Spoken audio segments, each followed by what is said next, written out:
Welcome to On Belonging, an audio series to connect us. On Belonging explores why so many of us are feeling called to find a deeper sense of belonging, whether with our ancestors or to the land where we live and beyond. These powerful stories and conversations are an invitation into the lives and landscapes of the guests' worlds, offering pathways towards remembering and finding more belonging. The following features a conversation with April Lin and Jamie-Leigh and Carla.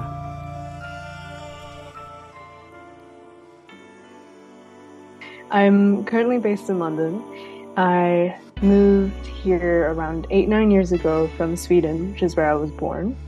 And my parents had immigrated there from mainland China in the early 90s. Yeah, I feel like migration and ancestry for me are really intertwined and interlinked, just on a personal level, but also in terms of understanding like this passage of time and space on this enormous scale that this concept of ancestry contains. And I think sometimes, locating it in my own story and in my own family makes that a bit more digestible.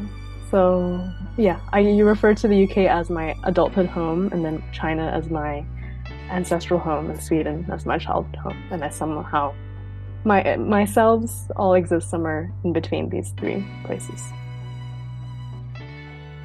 All this conversation kind of reminds me of like kind of this idea of making kin, at the edges of empire, and I'm curious what led to articulating this work as radical ancestry versus typical ways of engaging with ancestry, and more specifically, what does radical ancestry mean to you?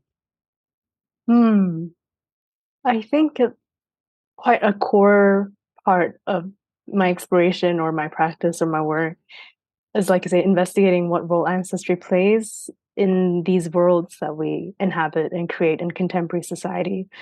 Some of which, or I guess all of which, start out as some kind of myths, and which I think then become materialized and reified through thought and language and action into the worlds that we do inhabit, which have very real and tangible and felt consequences.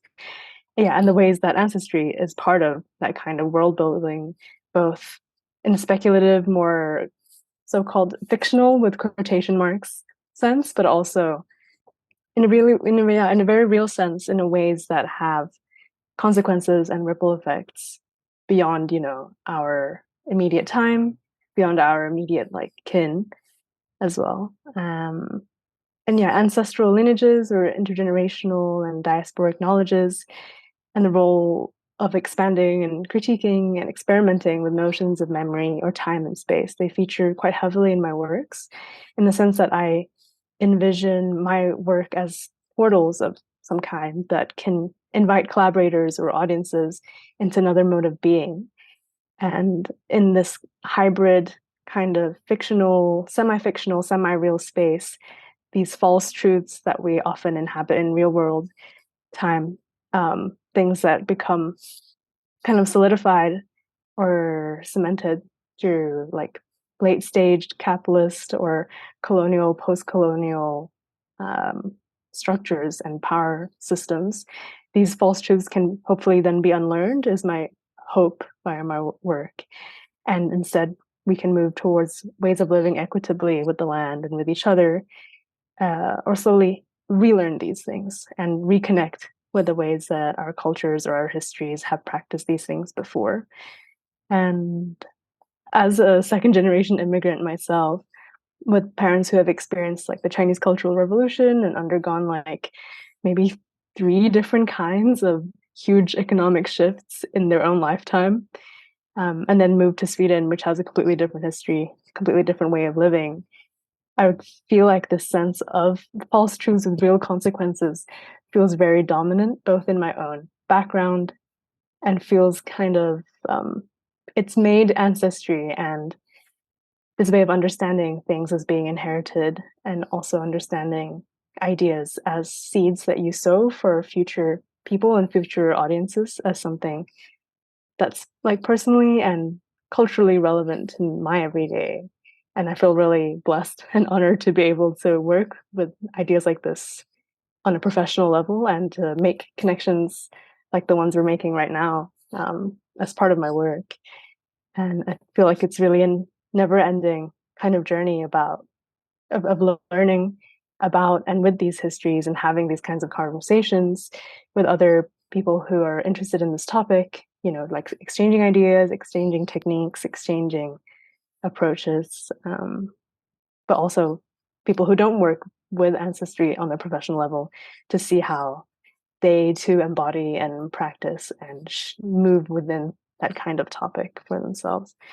Yeah, and radical ancestry, I guess, for me, it comes with this desire to be able to approach ancestry from multiple angles or like at multiple planes of understanding, like seeing that there is this very romanticized sometimes science around what ancestry is and is in like bold font this way of thinking about biology as some kind of unquestionable truth or dogma and wanting to see beyond that and to see entanglements as something that we are all always part of, whether or not we are biologically related.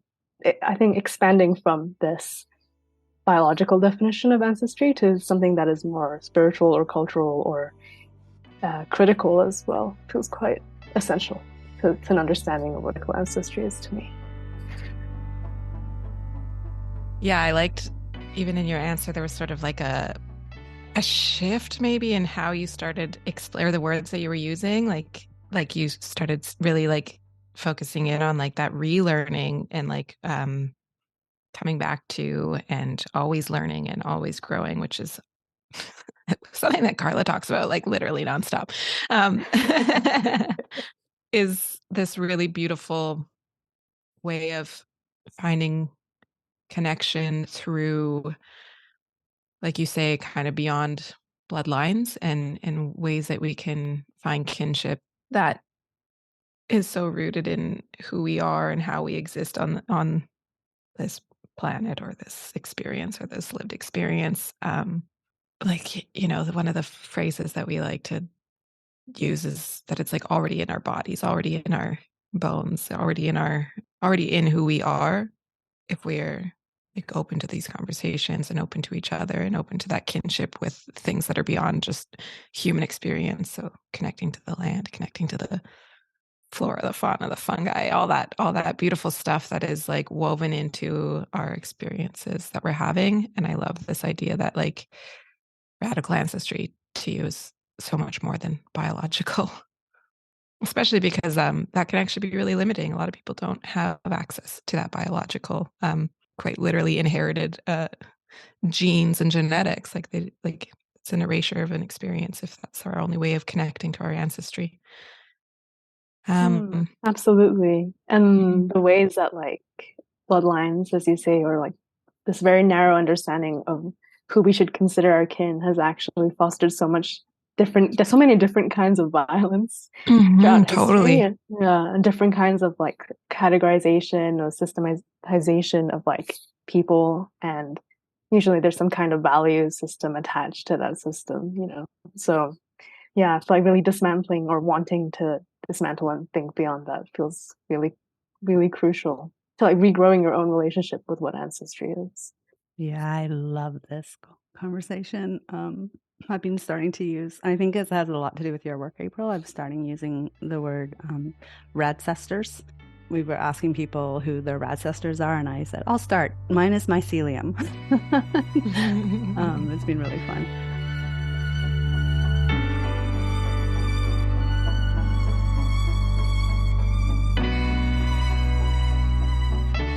So, what does belonging mean to you?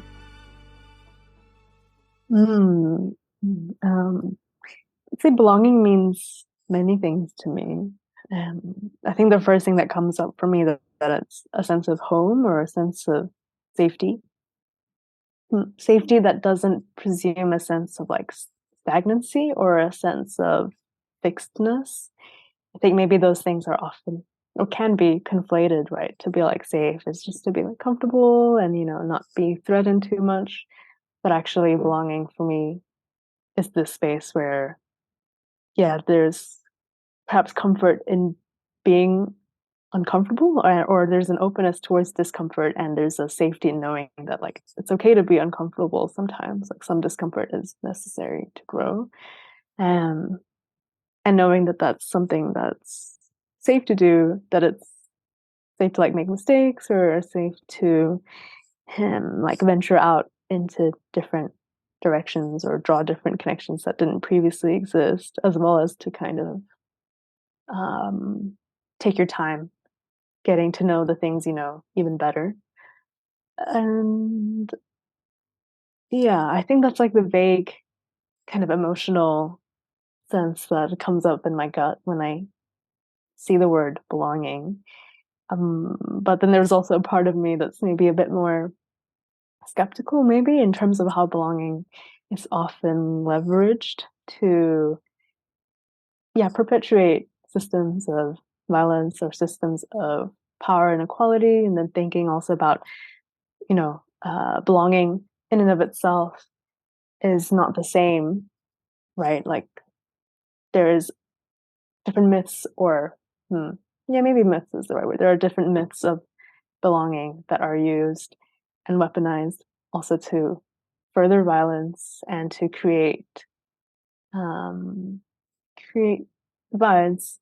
And I'm thinking a lot about how, while society gets more and more polarized, also with the use of tech, sci, and manipulation of like what we are seeing and encountering via algorithms, how that in turn becomes an enforced kind of belonging that is manufactured, yeah, to kind of sustain the system that we live in, a system that is inherently sustainable, but to kind of lengthen that lifespan. Thinking about how belonging, yeah, has often become like a concept that's twisted for a lot of like, for instance, in alt-right circles, perhaps a lot of like more vulnerable or like lonely men who aren't able to connect with people. They find like a sense of belonging in, yeah, perpetuating ways of seeing the world that justify a sense of like supremacy, or thinking also perhaps about more like transphobic circles as well, where a belonging to them is maybe more predicated on defining a sense of community that excludes others. So I don't know. It's an interesting term, and I think it contains a lot. And I think in my intuition and in my own body, it's something that feels really safe. But sometimes when I see it and witness it being used outside of just me, I feel like it's also something that is used to justify like a lack of safety or a lack of equitable safety, maybe. So yeah, it's complex, but that doesn't mean it's not something that I pursue or want to foster. Yeah, I agree that it's like I always think about children. My work is really oriented around adult supremacy. And so it's definitely a site where, parents particularly, or any caregiver who's in a relationship with a young person, like can leverage belonging in a really terrible way that isn't consensual, or that doesn't center a deep care. So I think it's really important to like all words, language is so limited, and it can just be in the wrong hands, be terrible. Um, I always think of one of my favorite quotes from Rilke is, "I'll always belong to myself, even as many times as I'll try to give myself away." And I love the nuance in it, because I think it could have a really shallow reading of individualism or some weirdness, but I think it's an important piece to bring to this conversation around um, finding belonging and um, figuring out how, yeah, like you say, it's about home, but it can't be fixed. Like it has to be fluid, it has to be consensual, it has to be relational, it has to be emergent.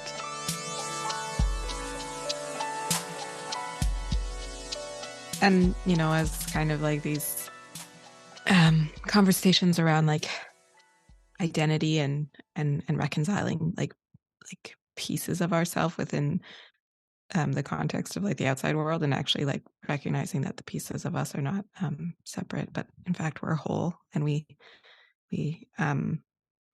yeah, just like there's this duality kind of experience that we're touching on here, that like, you know, with belonging comes othering, and whether that's internal or external. I really liked the idea of that you said about safety, and like kind of how you explained it, like just wrote down on my page. It's like, you know, this safety within blooming and um, being at a stage of growth that maybe um, we can find compassion and understanding for ourselves too.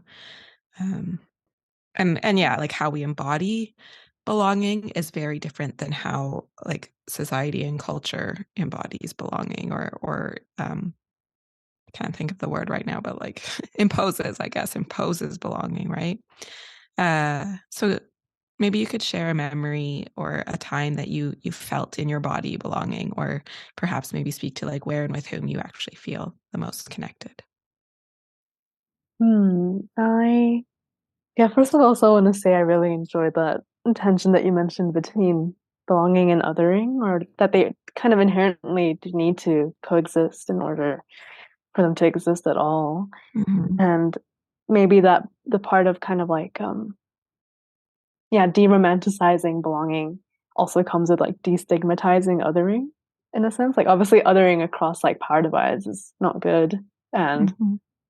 yeah, very painful and very hurtful.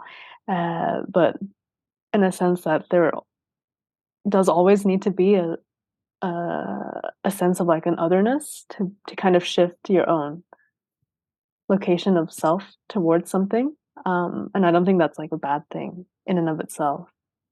You know, that there is Mhm. always a sense of an unfamiliarity or a sense of yeah, newness. And that requires like an other that you don't understand yet.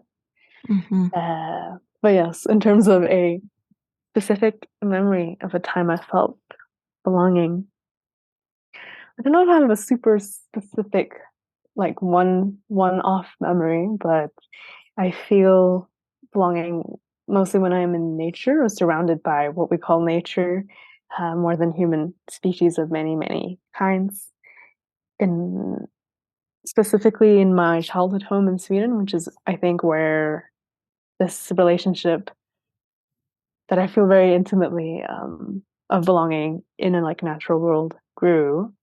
I Yeah, I think I would say I struggled to feel a lot of belonging amongst like fellow humans growing up in Sweden, which is quite a white country and quite a country with quite a big middle class population, which is probably not a bad thing. You know, it's not bad to have low wealth inequality, but maybe it also means that people who fall out of the middle class, which is what I did growing up, I grew up quite working class, like a working class immigrant Chinese family, then feel like extra ostracized because most of the people around you really do live in quite the same way, if that makes sense. So I felt, you know, growing up, I quite struggled to connect with other people my age because I felt like our everyday lives just looked and felt really different. So often, what I would do is kind of find a home just in this little patch of forest, say 5-10 minute walk from where I live. And then after you kind of walk through this little, yeah, patch of forest, and then you're like immediately surrounded by like birdsong, and there's like the asphalt road turns to like a gravel path. It's very, very sensorial and like kind of otherworldly, but it's almost so magical because it really is just like any patch of woodland. It's not like a specific like landmark forest, you know, tourist destination. It's just like this little piece of greenery just outside where I live, which is like on the outskirts of Stockholm. Um, but I would often go there, I think, when I felt a bit like dislocated. I don't think I would be able to term it that um, as like a teenager, but I think looking back, that's definitely like when I was seeking some kind of belonging, I would felt really drawn to go there and just spend time with like the trees and the grass and the different kinds of like textures of like bark or moss or like twigs or rocks, and feeling really like a lot of things are fleeting in life, but and so of course is like the environment and the planet, and we're all always growing, but that nature would always have like a home for me as long as it existed, because in a sense these divisions uh, that are very much like a human construction or a human fabrication don't really exist in the natural world. Like obviously we project humans have projected different systems onto nature or onto more than humans, but I would never feel like they themselves replicated that worldview onto me, and so I felt really free and I felt really safe. And yeah, I was probably in those moments just like kind of wandering along and like touching different textures and different bits, and maybe finding like a nice rock to sit on and like close my eyes and like feel the breeze in my face, in which I felt like there was a sense of home for me in this world beyond my immediate surroundings of, like school and all the drama that comes with formal education. So yeah, I often go back to that specific spot every time I go home to Sweden as well. And it kind of feels like we've grown up together in a sense, or they've seen many, many versions of myself, and I have also seen like these different inhabitants of this woodland kind of shift across time too. So yeah, that's why I think where I feel most belonging. Thank you for sharing. That sounds like a serene place. I love that it was just this place nearby.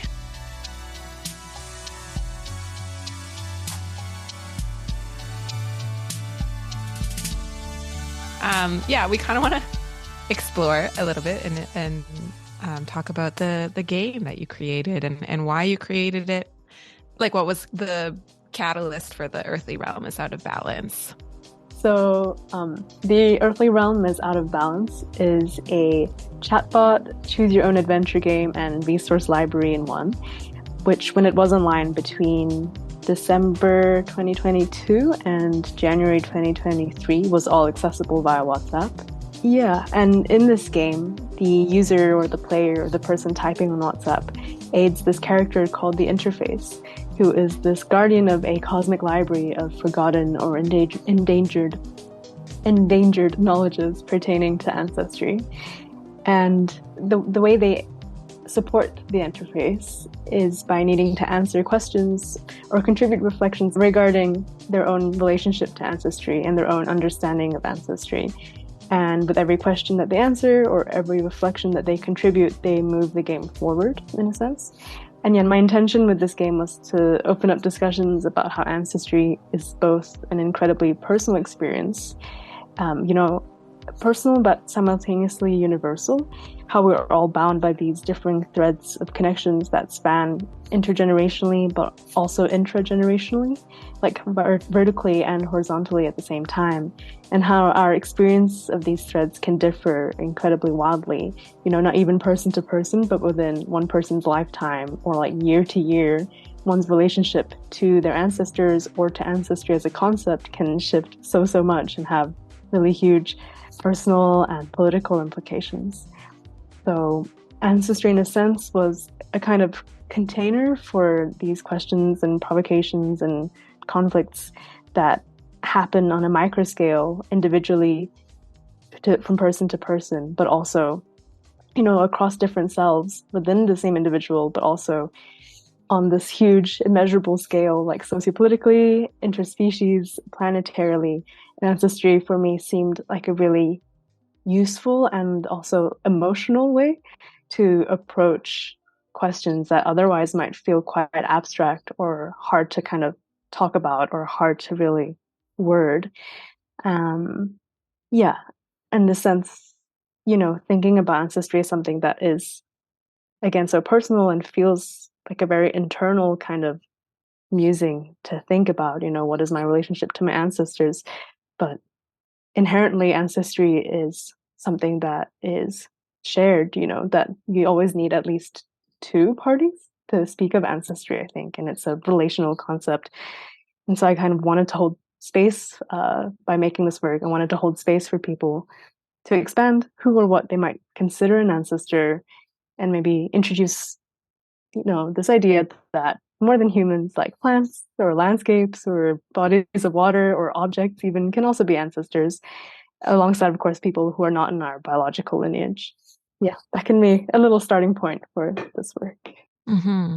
So, just to follow up, I'm just curious, who is the otherworldly guardian, maybe to you or to the project, but also just in a more open way, like why the choice to use a chatbot or to use AI? So maybe now is a good time to debunk quite a common misunderstanding I've come across whilst making this work, that all chatbots are necessarily powered by AI or AI driven. Ooh. I think usually they are, say in like a customer service sense. But even so, usually their responses have been trained by, they've been trained by humans to work on a certain data set. And at least in this very specific, in my work, there's no AI involved at all. Like all the different conversations you have been like handwritten by me and then programmed by a programmer. So it takes you from like, say question 1, and there's 2 choices you can make, A or B, and then A will take you to one point and then B will take you to another. And all of those choices have been like pre-designed by me. If you think about like a really, really big mind map, it kind of looks like that on the back end. But actually, that's a really important point, because why I wanted to work with a chatbot in the first place, or use this chatbot as the site for this project, is because I don't know, I've been thinking a lot about tech, thinking about our relationship to our smartphones, how they're, I grew up, I'm kind of a very young millennial, or like a very old Gen Z, depending on how you look at it. So I grew up whilst like social media was becoming a thing, and maybe like, my adolescence and the advent of the smartphone are quite linked together. So I have a little bit of this like techno-utopian feeling in me that I'm aware of. I'm thinking about like the potentials of technology in facilitating conversations and facilitating all this knowledge that you would never be able, or would take you a lot longer time to come across. But also, of course, thinking about surveillance and big data harvesting and all these multinational corporations like Meta and Google and Amazon. And then I started thinking about my smartphone and how it holds this similar tension of like incredible potential, but that's kind of leveraged in a way that's really harmful to people and to the planet. I think like a little cousin to the smartphone was the chatbot, who I felt like was this entity who had all this caring labor outsourced to them to do. People come to a chatbot to like have their problems fixed, have their problems solved. They, by the end of it, they expect like their situation to get better. And I was thinking like, what if we enlisted the chatbot's help and their expertise and their labor, but maybe in a way that could facilitate a different kind of growth or a different kind of experience for the person talking to them. And usually, chatbots used in the customer service setting are used by companies of different kinds to help their clients or customers with different issues, usually more practical issues that they're having. But I was like, what if people wanted to speak to a chatbot where it feels like it's a similar kind of conversation, but actually it's something a lot more personal and a lot more emotional and a lot more intuitive. And maybe that can also be a way to help people reroute back into the possibilities of what like a smartphone could do, or what a conversation on WhatsApp could mean. Because I think we're all quite used to, this tech just being in the background in our lives, and me, myself as well, you don't really tune into it that much. But I was like, wow, it's really amazing to be able to have these conversations via this like palm-sized device in your hand. And I wonder what that kind of accessibility could do when facilitating conversations that can be quite difficult to have, I think. Yeah. Wait, sorry, this doesn't answer your question. No, that's okay. Okay. No, I was going to be like, honestly, from listening, I kind of gathered that maybe potentially you're the otherworldly guardian. Yeah, no, it's Yeah. you're not wrong. I think essentially it's a character that I created. That mirrors a lot of the same feelings I have in wanting to facilitate these kinds of conversations. And the interface, they have like a personal stake, I should say, in having people help them. They tend to this library, which I mentioned before, the Hall of Understandings. But this library needs kind of human interaction or interaction from other people in order to be sustained, or it just falls apart and kind of falls into disuse. And it's their responsibility to make sure this place of knowledge is tended to and like thriving and not like dusty and decrepit kind of. So that's their motivation, and maybe, and yeah, mirrors my own desire to want to speak more about ancestry, because often I felt it's been quite a solitary experience, and also because I recognize how important it is in this time, to have conversations like this in the open and to have them not now but like soon. Yeah, I think maybe there's been no time in history where you don't feel like you're at a crossroads, but maybe that feeling feels even more heightened now with the climate crisis and its consequences just kind of creeping up closer and closer. And this point of no return, which the interface mentions to the viewer, is also something I feel reflected in our shared reality in terms of this point of no return around the climate emergency, and at what point it's any kind of human action is going to be too late to like go back, I guess. And of course, this point is always shifting, but in general, this idea of there being like a kind of cliff that we're all standing on the edge of, and what needs to be done in order to move us all collectively away from that cliff and into a place of sustaining our livelihoods and our existences on this planet.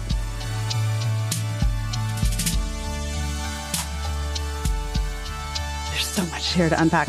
I love the fact that you bring it into the view that it's relational, like this whole work of finding belonging and connecting to our ancestry is like inherently about relationships. It's like the anti-individual movement, and how fundamentally important it is to broaden what we mean by ancestry, across bloodlines, across species, and including technology, because of course, trees are technology.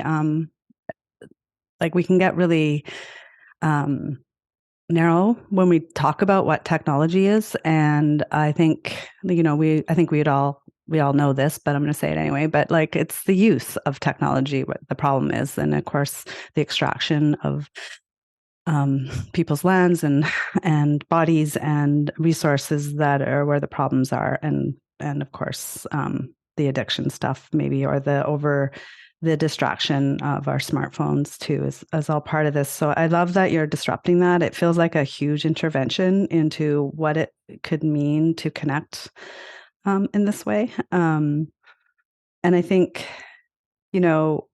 we're at this unprecedented time of immense displacement, and a lot of it has to do with climate disaster and climate change. But of course, it's about war and ongoing extraction and empire. And I recently read that it's 100 million folks worldwide that are displaced, and so belonging to a specific place or peoples, with that joy of feeling super rooted to your landscape, to all the flora and the fauna as well. It just seems really almost ancient and not, a little difficult to reach when we think beyond maybe our location. And yeah, so bringing digital connections to the fore, I think, right? And so I think you're really tuning into something important. And so we are wondering how are digital portals of connection changing the ways we find belonging? Just kind of extending on what I said before, I really wanted to reroute into technology as intimate, or as a place of intimacy, and a place of like safe kind of experimentation with things that can feel really abstract or isolating, or to have, say, something that feels quite automated and disembodied and faceless like a chatbot be able to mediate a very complex question of ancestry feels like the kind of work that AI would have really enjoyed as I don't know. Still, I would enjoy it today as my current self, but I also would really enjoy it as my younger selves. Um, like different spaces of conversation can lead to different ways that that information is like circulated and embodied and digested, I feel. And I think there's something quite specific about like texting and being able to kind of pick up and leave that conversation when you need to and when you want to in a way that is maybe a bit harder to do in person. Was something that I really wanted to facilitate or like encourage, I think, with this work. And thinking also about how precious attention has become as a currency in this economy. Sorry, I'm just laughing at this in this economy quote.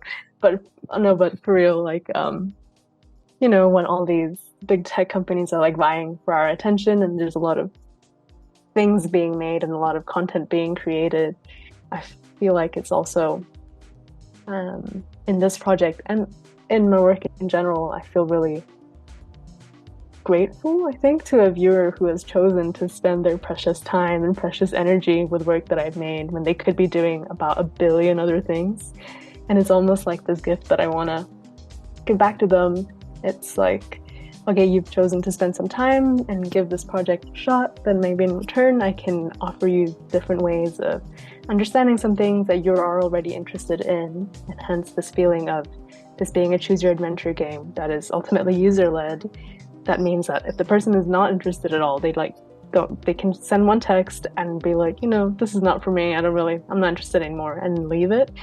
Or, you know, depending on what they answer, then, you know, different things will come up in response to that.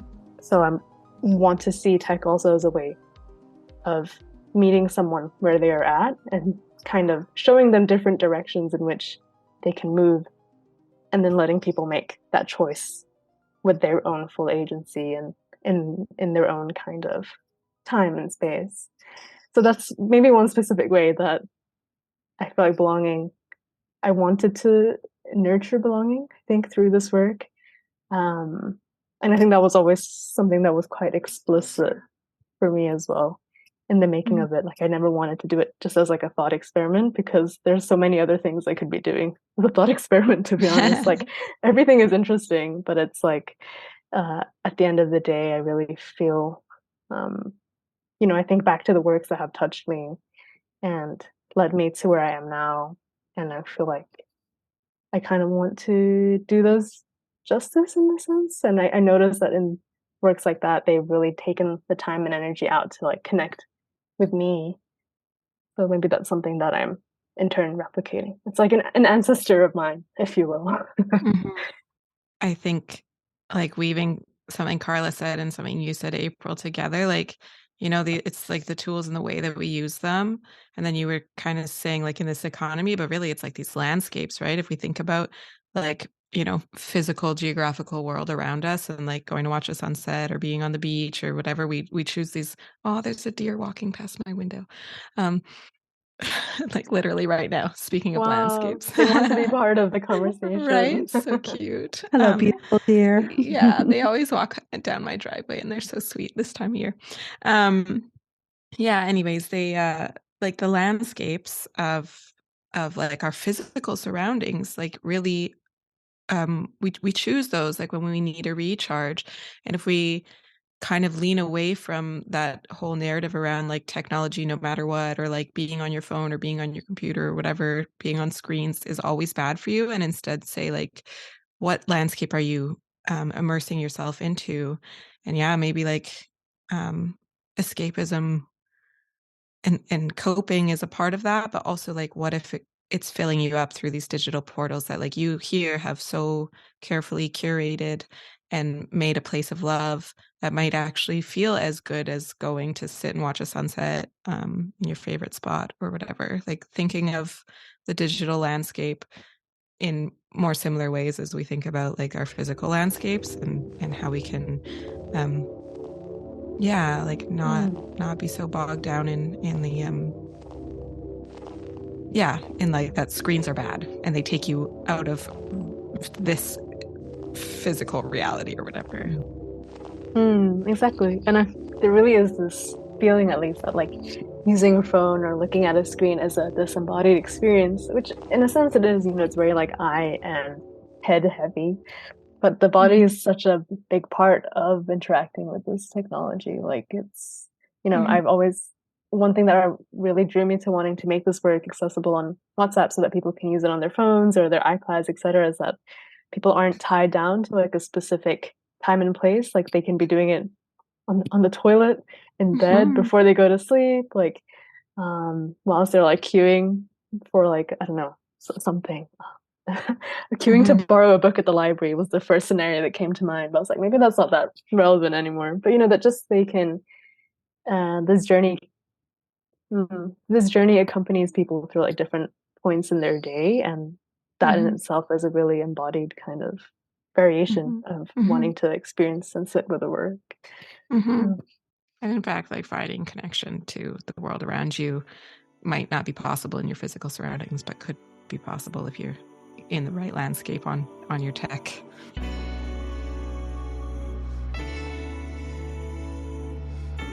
To me, like this project you've created is, it's a beautiful weaving of using current technology, but really going back to some earlier ideas of the web, the WWW, which was really about connecting. And I think it's beautiful, and I'm really excited for people to. Are you going to be putting it out again?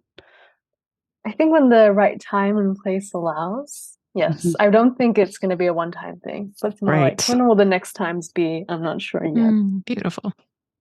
But yeah, I yeah, I definitely feel like I remember this feeling of being so excited about connecting. And like in the early days of social media, it was kind of like that for me, or it was just like, wow, there is this stranger across the globe. I know some things about them. We can build a relationship. And obviously that's become a lot more complex and nuanced now, Mm-hmm. but kind of wanting to go back to that still kind of amazing fact, which is that what the internet does is connect us to these things that otherwise would be a lot harder to access. Yeah. And just trying to remember that in a time when this access seems like it's being like manipulating us instead, or used to manipulate us. So it's like, actually we can also have some agency and use it in a way that benefits us too. So we're not just the only ones that are Totally. being manipulated all the time. Mm-hmm. Yeah. Yeah. Really important nuance. I mean, when I left social media, and I always say that I didn't leave. It's not social media, right? It's capitalism. And so yeah, and like figuring out ways to whatever. We don't need to go into that. People can read my. I've written a whole bunch about it, but so I'm just really delighted that this is happening, because I just really love the weaving together of like the best parts, and empire and the system and colonial. It's very colonial to think in things in binaries and or hierarchies or um. So beautiful, beautiful work. Mm-hmm. Hmm. Yeah. Is there Maybe this is a good time to segue to me talking more about the Hall of Understanding. Yeah, please. Yeah, tell us more about what it is and why. Yeah, and why you think weaving together other hmm. people's ideas is so important. Yes. So maybe as a little refresher on the game, it's like the user chooses all these little paths, and eventually the game comes to a stop. Like the path has to end at some point. And I kind of wanted to give people who've traveled that far on this journey something to kind of take with them, or something that they're like left with, like a little gift essentially. Um, and it also made sense, I think, in the context of the game, where the interface is this guardian of this cosmic library. And I was like, maybe I can also flesh out this cosmic library into a kind of a real library, or like a real database of some kind. So also going back to this feeling around the internet being, a tool still to, come into contact with different kinds of information. Me creating this library was also just playing into my own interests. Like I really enjoy reading and researching across a variety of angles. And creating the Hollow Understandings just allowed me to curate my own library of information on ancestry, which is really fun. And I think at the end of it, it was around like 300 plus different references or excerpts or quotes that were from 100 plus different sources. And these included like podcasts and poems and more like theoretical writing or like fiction writing or different kinds of essays and articles. And I was just collecting these quotes and labeling them in this very big table I had. I think sometimes I would get quite bogged down into creating these like paths that of the adventure game, the choices that the users would need to make. And it would be quite a nice like breath of fresh air to step outside and just be able to research kind of endlessly on something that I was so interested in. Yeah, really, I think precious almost to be just adding to this table of infinite information and knowing like it could go on and just learning and meeting different kinds of practices and like research interests.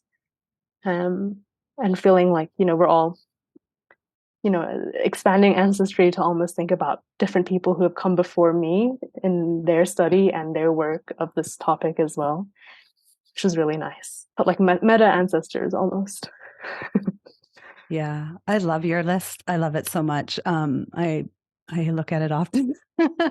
Thank you for putting it Oh, together. And that just made me feel like a sense of belonging. So I think I just wanted to reflect back, like even seeing the Hall of Understanding did that.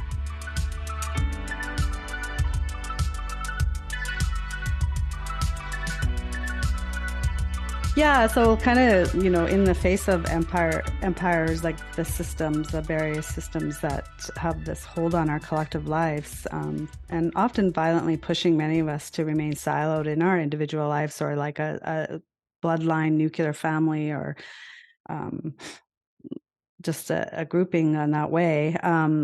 We have to actively cultivate and carve out other more general ways to thrive in our belonging and find each other across these differences. And in our work, mine and Jamie's, and the work we do together and with other people, we like to affirm and hold up all the ways we are always already doing it differently. Like it's already happening and it always has. And I think your work really speaks to this, of how you weave it together. And yeah, I think it's an important piece to hold on to as we try to find belonging. And so, in that spirit of holding on to these many truths, to the multiplicity of our lives, can you share some of the concrete ways you cultivate thriving and belonging where you are? yeah, I think Maybe concrete beyond the ways are trees. really. Oh yeah. Apart from touching grass. Yeah. Yeah, concrete ways are really important, I think, when it comes to something so vast as belonging, where you can often feel a bit lost, I guess. Yeah, concrete things. One really, really big thing, and I don't think I'm alone in saying this, is just like learning how to rest. It is something I have been trying to do for a few years now consistently, and I want to say I am getting better at it, or I feel like this year I really am resting a lot better than I have before, which I am very happy about and also very proud of me for doing. I think it's something um, that is, obviously there is this kind of productivity mindset that goes around, and then countering that, there is this kind of rest, like rest is resistance kind of conversation too. But it took me so long from like understanding how important rest was theoretically and in my head. Like I understood that immediately. I was like, yeah, of course rest is good and we should all, take time to cultivate and nourish and digest. Then to actually practicing it and living it took many years slash is still taking its time. But it comes intertwined with so many other things, which I think it's maybe hard, why it's hard, or why it's been hard for me to like instantly arrive at a place of, okay, I understand rest is important and now I am resting. Like it comes with also maybe a sense of trust too, in like the future, or trust in my future selves to be okay.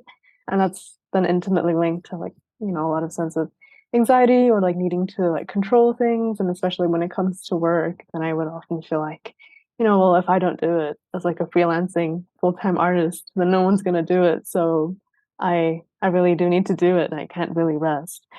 Um, but I think maybe this is also part of the privilege of being able to have practiced as an artist for a few years now, and not needing to treat every single project I do like possibly the last thing I'm ever going to make. But seeing that there is some sort of viable future, um, where I can sit on ideas and let them be and let them develop over time, and not just exist on a cycle of needing to push things out and keep creating and keep needing to like stay on top of it and stay relevant. Um, and I feel really lucky to be able to tap into that feeling in this economy, in this, at least in the UK, a lot of defunding that's been going on towards like the arts and culture sector by the Conservative government. So I feel it's been good for me to learn that and really practice that sense of trust in my own work and in the kind of collective response around my work that also allows it to remain meaningful for myself and be sustained as like a professional source of livelihood. Um, what else comes with rest? Being able to ask for help also comes with rest, I think, and just that on its own is already connected to so many different things, like being able to just like accept care or ask for care when needed, and not just like sucking it up and pulling through and like grinding your teeth and clenching your jaw to like get through it, but also being able to either ask for help when you feel like you can't do it alone, or just letting it go and understanding that things will work out one way or another, and being okay with the potential discomfort of not knowing. Quite a big part, I think, of learning to rest. It's just small things like that, little what would you call it? Little seeds, maybe, that are little seeds that I feel like I'm planting for my future self.